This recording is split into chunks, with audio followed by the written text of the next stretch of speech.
पर्व की शुरुआत कैसे हुई? क्यों मनाया जाता है सोहराय पर्व? सोहराय से जुड़े हुए संथाल लोक कथा के बारे में आप क्या जानते हैं? तो आज मैं आपको सोहराय से जुड़ी लोक कथा, प्राचीन लोक कथा के बारे में बताने वाला हूं कि सोहराय की शुरुआत कैसे हुई। क्या आप इस कथा से सहमत हैं जो मैं आज आपको सुनाने वाला हूं, बताने वाला हूं? तो आप इस वीडियो को पूरा जरूर देखिएगा और पूरा ध्यान से समझिएगा। तो सनम को की जोहार इंदो Mithal Kumar Mithal sir YouTube channel रे सनम को सगुंदरम ज्योति आपे को इंज चैनल रे नवा गिया पे हैंड को सब्सक्राइब और बेल आइकन हॉन को भी दबाओ पे। तो जस्टी बांग दलाबोन वीडियो दे, जस्टी बांग बिलोंग कटे दलाबोन वीडियो दे स्थाप लगे। चलिए शुरू करते हैं। तो सोहराय संथाल जनजाति, संथाल समाज, आदिवासी भाइयों के लिए सबसे बड़ा त्योहारों में से एक है जो पूरे संथाल समाज में बड़े ही धूमधाम से, बड़े ही गौरवपूर्ण रूप से मनाया जाता है। लेकिन इस पर्व की शुरुआत कैसे हुई, इससे जुड़ी हुई लोक कथा आज के इस वीडियो में मैं बताने वाला हूँ। सोहराय ऐसे देखा जाए तो गौ पूजन से जुड़ा हुआ एक त्योहार है जिसमें गाय की पूजा करने की, गाय मतलब गौ मतलब गाय की पूजा करने का रिवाज है। और इस रिवाज की शुरुआत कैसे हुई?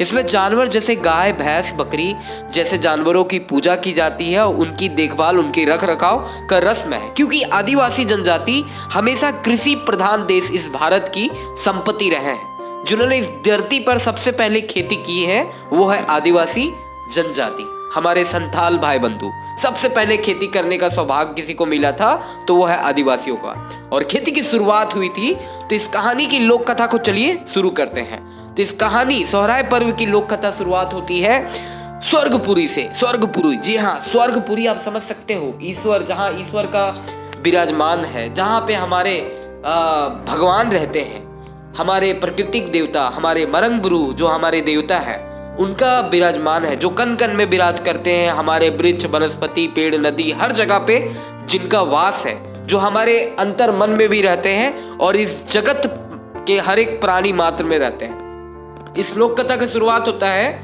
हासिला।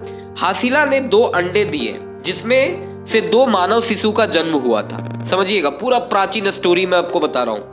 हासिला ने 2 अंडे दिए जिसमें से 2 मानव शिशु का जन्म हुआ। तब ठाकुर जेऊ को चिंता हुई कि इन मानव शिशु का लालन पालन कैसे होगा, इनके लिए आहार का प्रबंध कैसे होगा, कैसे किया जाए। तो उस समय स्वर्गपुरी में आइनी, बाहिनी और कपिला गायें थी। ठाकुर जेऊ ने मारांगब्रू को अपने पास बुलाकर कहा कि उन गायों को धरती पर ले जाए। हमारे जो देवता है मारांगब्रू, ठाकुर जेऊ ने उनको कहा कि आप उन गायों को, आइनी, बाइनी और कपिला को धरती पर ले जाया जाए। तो इसके बाद मारांगब्रू ने नर मादा, जो शिशु का जन्म हुआ था, नर मादा, आइनी, बाइनी, कपिला गायों को पृथ्वी पर ले गए और उन्हें जंगल में रखा। पृथ्वी पर ले गए और उनको जंगल में रखा। इसके बाद मारांगब्रू ने कुछ मोटे अनाज के दानों को जमीन में ऐसे ही अपने हाथ से ही ऐसे छिटक दिए, इधर उधर छिटक दिए। अनाज के मोटे दाने को हमारे मारांगब्रू ने उसको, अनाज के दाने को इधर उधर छिटक दिए। ठीक है दोस्तों कहानी को पूरा जरूर सुनिएगा और ये सही मैं बोल रहा हूँ या गलत बोल रहा हूँ ये भी मुझे बताइएगा, क्योंकि ये मैं एक लोक कथा के आधारित जो मैंने इसको बनाया है, जो मैंने सुना है, जो मैंने पढ़ा है, उस बेसिस पे बता रहा हूँ। तो गलत अगर है तो आप लोग जरूर बताइएगा, ऐसे मैं गलत कुछ भी बोलता नहीं हूँ। इसके बाद समय गुजरने के साथ पिलचू दंपति तथा कपिला गायों की वंश में वृद्धि हो गई। मतलब जो दंपति थे, नर मादा जो मानव थे, उनकी वंश में वृद्धि हो गई और भी मानव आ गए और गायों की भी वृद्धि हो गई। 1 गाय, 2 गाय, 3 गाय लाए थे जिससे बहुत सारी गायें भर गई जंगल में, हर तरफ गाय ही गाय हो गया। उस वक्त हाथों से चलित, मतलब हाथों से ही खेती किया करते थे, अपना पेट पालने के लिए हाथों से ही खेती करते थे और अनाज उगाने का काम करते थे।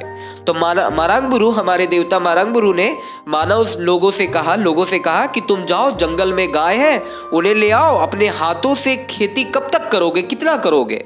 तो जो गाय है उनमें से बैल है जिससे तुम खेती कर सकते हो, और गाय ले आओ जिससे तुम दूध भी पी सकते हो, ये फायदा हो जाएगा। तो सभी लोग हमारे मारांगब्रू देवता की बात मान करके जंगल में चले गए गायों को लाने के लिए। ठीक है, तो ये पहला दिन था जब लोग जंगल में गए गायों को लाने के लिए। तो लोग गए, सभी ने गायों को ले आया। बैलों को ले आया ताकि उनका खेती किया जाए, ठीक है, ताकि उनसे खेती कराया जाए, दूध पिया जाए। तो जब लोग गाय और बैलों के ले आए तो लोगों ने बैलों और गायों के सींगों में तेल और सिंदूर लगा करके उनका परीक्षण किया, उनका स्वागत किया। ये पहला दिन था।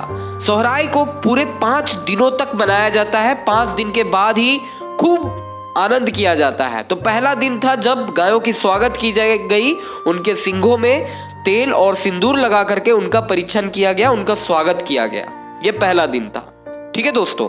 सिंदूर और ये लगाकर उनका परीक्षण करने के बाद उनको गोहाल यानी मवेशियों का जो घर होता है उनको गोहाल में रखा गया, ठीक है। दूसरे दिन उन मवेशियों को गोहाल से निकाल करके चरवाहों के साथ उनको चरने के लिए भेज दिया गया। चरवाहे जो उनको चराने के लिए लेके चले गए। इस बीच में गोहाल को साफ सुथरा करके लोगों ने दूसरे दिन उन गोहाल का पूजा किया, साफ करके पूजा की गई।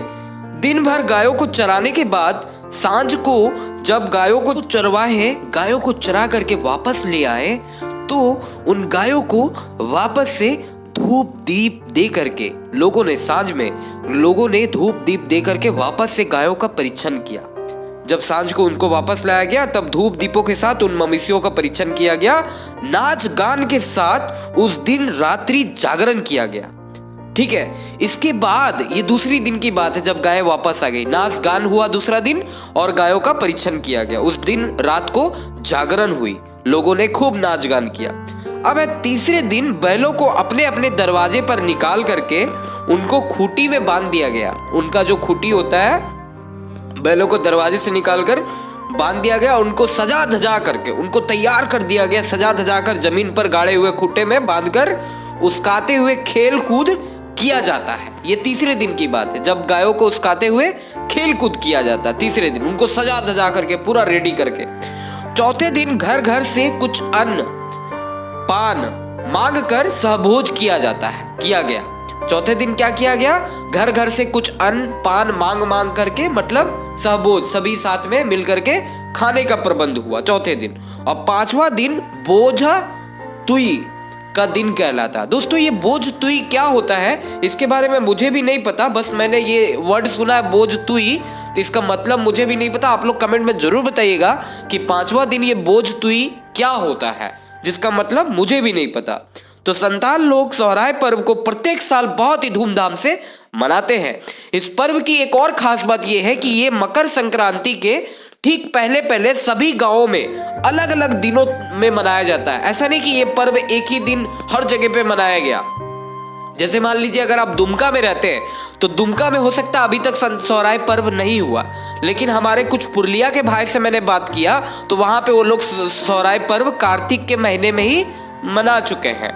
उनका सोहराय पर्व खत्म हो गया है। लेकिन हमारे झारखंड में, इवन हमारे गांव धनबाद में जो हमारा गांव है, वहां पे भी अभी तक सोहराय पर्व नहीं हुआ है। तो आप सभी कमेंट में ये जरूर बताइएगा कि आप सभी को ये लोक कथा कैसा लगा, ये लोक कथा कितना सच्चा है, आप सभी ये जरूर बताइएगा। मैंने ये लोक कथा सुना, पढ़ा और वो मैंने आपको बताने की कोशिश की।